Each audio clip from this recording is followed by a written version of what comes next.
Yeah. And you're launching your new F1 parent guild, which is called the JSR 19. So can you tell me a little bit about that? Yeah, about 12 months ago, JSR announced an important genetic collaboration with ThePigSite Northern, where we agreed to actually combine the resources of the two businesses, both the genetic program and the R&D part of the business, and put that together to actually produce some new exciting products. And because of the length of the pig cycle, we've taken some time to actually do that, but we've now been able to actually produce our first parent sow, the 9C, which we produced by combining the Z line, which is a large white line from ThePigSite Northern, the JSR Landrace, and with that we think we've got a new exciting parent gilt with significant improvements in performance. Okay, and what sort of improvements have you seen? So we expect that animal to produce around about 0.8 more in terms of born alive,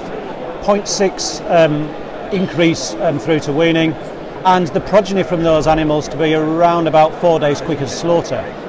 But perhaps more importantly, we're also actually increasing the number of teats that we're guaranteeing to customers. In the past we've always said minimum of 12. We've actually increased that now. It's now a minimum of 14 for this new gilt, because we recognise that as the litters get bigger, the sow has to be capable of actually rearing them. And are there any kind of important traits that you're looking for that can really assure farmers that they will get increased piglet survival? Yeah, piglet survival is quite a difficult trait to measure on its own, because basically the piglet either lives or dies.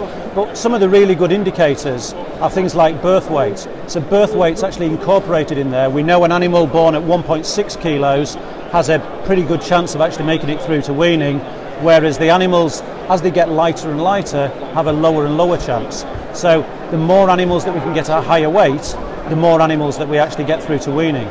But also variation in birth weight is also important, and for us what we want to try and do is to select animals that produce evenly sized litters, and not litters with very large piglets but also very small ones, because that's where we see increased mortality. And how many litters is this sow likely to have? Well, one of the important things for us is to make sure that we select for sow longevity, sows that will stay on the farm for a long period of time. Farmers expect to see their investment back, but that can take 2 to 3 parities.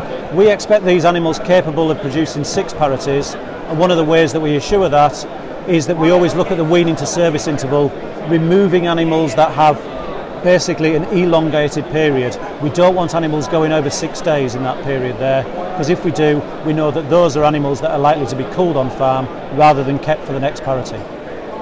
Thank you very much. Thank you.